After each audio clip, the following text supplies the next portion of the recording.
Dynamax! Dynamax! Welcome to day 29. It is Tuesday, April 14th, and the workout today is a couplet of rowing and Army Combat Fitness Test push-ups. Why don't we say this? Row, push-up. The thing though is that there are many of you, actually most of you, that don't have a C2 rower, and that's okay because really this is intended to be done with a sumo deadlift high pull. But those of you with the rower, you can decide whether or not you want to row for the workout or whether or not you want to, like most of the people are going to do, a sumo deadlift high pull instead of the row. You can think about this as 4 sets of rowing or sumo deadlift high pulls and 3 sets of push-ups. All right, let's go ahead and talk about the movements. And, ooh, there it is. And find out why we're doing what we're doing and how we're going to modify our scale down. So we've talked about this a lot. The idea that a sumo deadlift high pull, right? Let me get some from this side.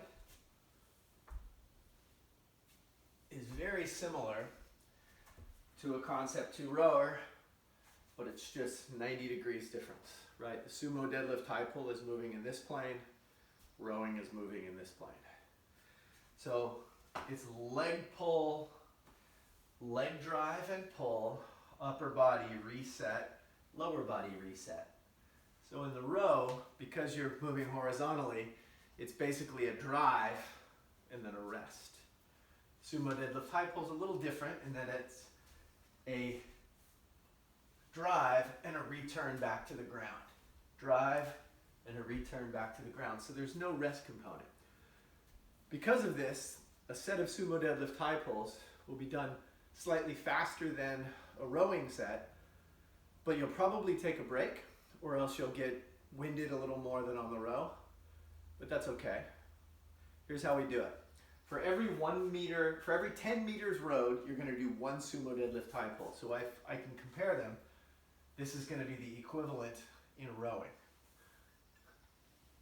10 meters, 20 meters, 30 meters, 4, 5, 6 reps equals 60 meters.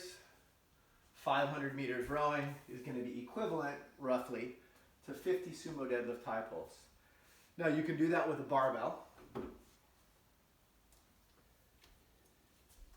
And with a barbell, you'll have to just make sure that you navigate the knees. So here I have a 15 kilogram barbell, and there I have a 20 kilogram kettlebell. It's just different, but it's also the same. Prescribed today will be to go with a 20 kilogram either kettlebell or barbell, or a 16 kilogram kettlebell, 15 kilogram barbell. Clearly most people have kettlebells. If you happen to be one of those people with a 53 pound or 24 kilogram kettlebell, just go RX plus. Don't decrease the number of reps, just go a bit heavier. It'll be interesting to see how that works.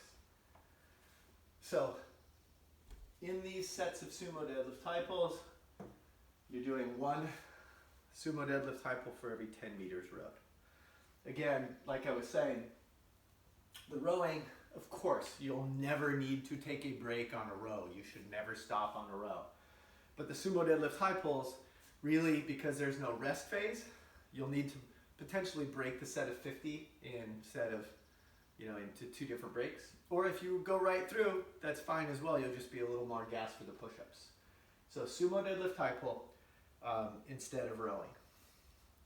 A couple of points on the sumo deadlift high pull.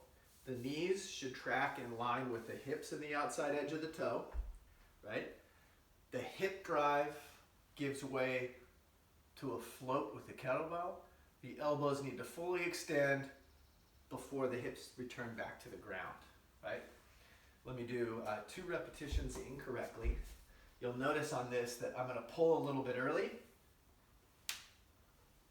Right? That's incorrect. I want to make sure that hips open, that the lower legs are responsible for the kettlebell driving up. Now I'm going to do a flaw in technique where I'm going to start bending forward before the elbows fully extend.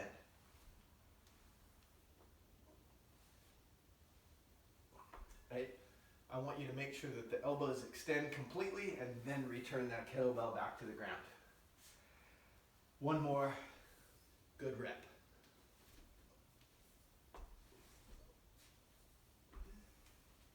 That's it.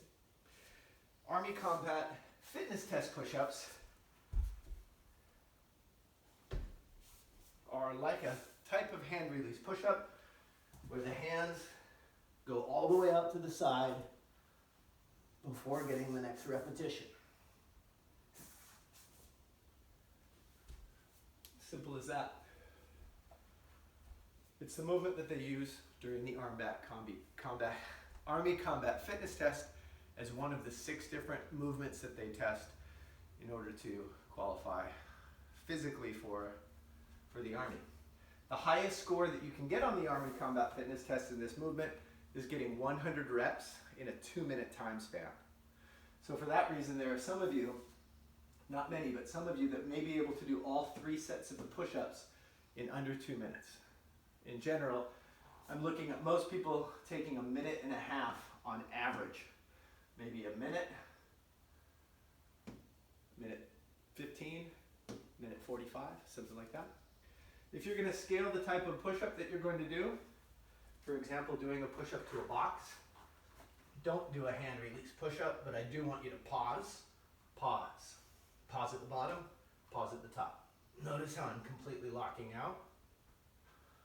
Today I'd prefer you to do that type of push-up rather than a knee push-up or a training push-up. So don't do knee push-ups. Specifically, don't do training push-ups. Use a counter or a bench or a table or a box. This is a 24-inch box. You could lower it to the 16-inch or the 20-inch level. All right. This workout is intended to be finished in somewhere between 12 and 16 minutes. It's a burner. Any questions? Well, you can ask them during the 9 o'clock class or text them or email them to me. And that is Tuesday's workout. Have fun.